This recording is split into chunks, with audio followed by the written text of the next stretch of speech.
કચ્છમાં ગેરકાયદેસર દબાણની પ્રવૃત્તિઓ કરનારા બેફામ બન્યા છે। કાયદાનો જાણે કોઈ જ ડર નથી રહ્યો તેમ ગેરકાયદેસર દબાણો કરી રહ્યા છે અને ત્યારે તંત્ર દ્વારા પણ ગેરકાયદેસર દબાણ કરનાર સામે કાર્યવાહી કરવામાં આવી રહી છે।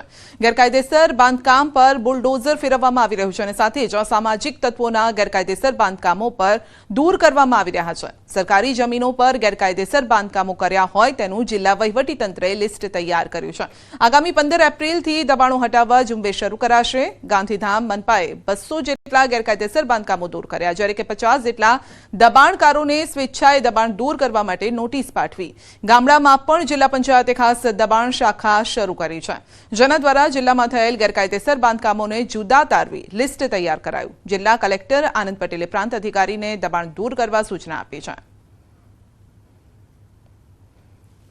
આ પ્રકારની સરકારી જમીન ઉપરના દબાણો હોય કે સ્વેચ્છાએ હટાવવામાં આવે એ ચોક્કસપણે ઇચ્છનીય છે અને આમ છતાં પણ ક્યાંક આ રીતનું ન હોય તો વહીવટીતંત્રએ તબક્કાવાર એનું આયોજન કરી અને હટાવવાના રહે છે।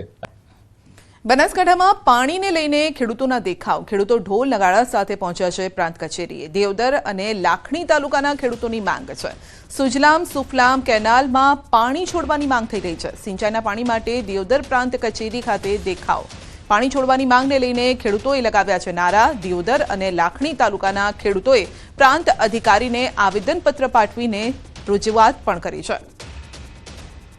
તો દિયોદર લાખણી તાલુકાના ખેડૂતોની માંગ છે સુજલામ સુફલામ કેનાલમાં પાણી છોડવામાં આવે। તો ઢોલ નગાડા લઈને પહોંચ્યા હતા, નારેબાજી પણ કરી હતી। પ્રાંત કચેરીએ તેઓએ તંત્રને જગાડવાનો પ્રયત્ન કર્યો છે।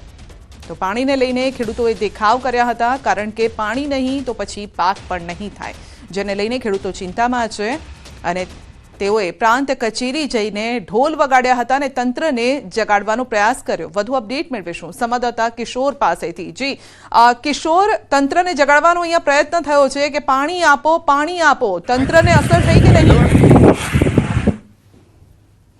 જે પાણીની માંગ સાથે ઢોલ નગારા લઈને જે પ્રાંત કચેરીએ પહોંચ્યા છે અને સુજલામ સુફલામ કેનાલમાં જે પાણી જે 30 માર્ચથી જે બંધ કરવામાં આવ્યું છે તે પાણી ફરી શરૂ કરવા માટેની જે માંગ છે તે ખેડૂતો કરી રહ્યા છે। ખેડૂતોની માંગ છે કે ચાંગા પમ્પિંગ સ્ટેશનથી સુજલામ સુફલામ કેનાલમાં જો પાણી છોડવામાં આવે તો દિયોદર અને લાખણી તાલુકાના જે ગ્રામીણ વિસ્તારો છે ત્યાંના ખેડૂતોને પોતાના પાકના પિયત માટે પાણી મળી રહે, પરંતુ વહીવટી તંત્ર દ્વારા પાણી છોડવામાં નથી આવી રહ્યું તેને લઈને ખેડૂતો ઢોલ નગારા સાથે દિયોદર પ્રાંત કચેરી પહોંચ્યા હતા અને દિયોદર પ્રાંત અધિકારીને આવેદનપત્ર પાઠવીને માંગ કરી છે કે ચાંગા પમ્પિંગ સ્ટેશનથી સુજલામ સુફલામ જે કેનાલ છે તેમાં પાણી છોડવામાં આવે।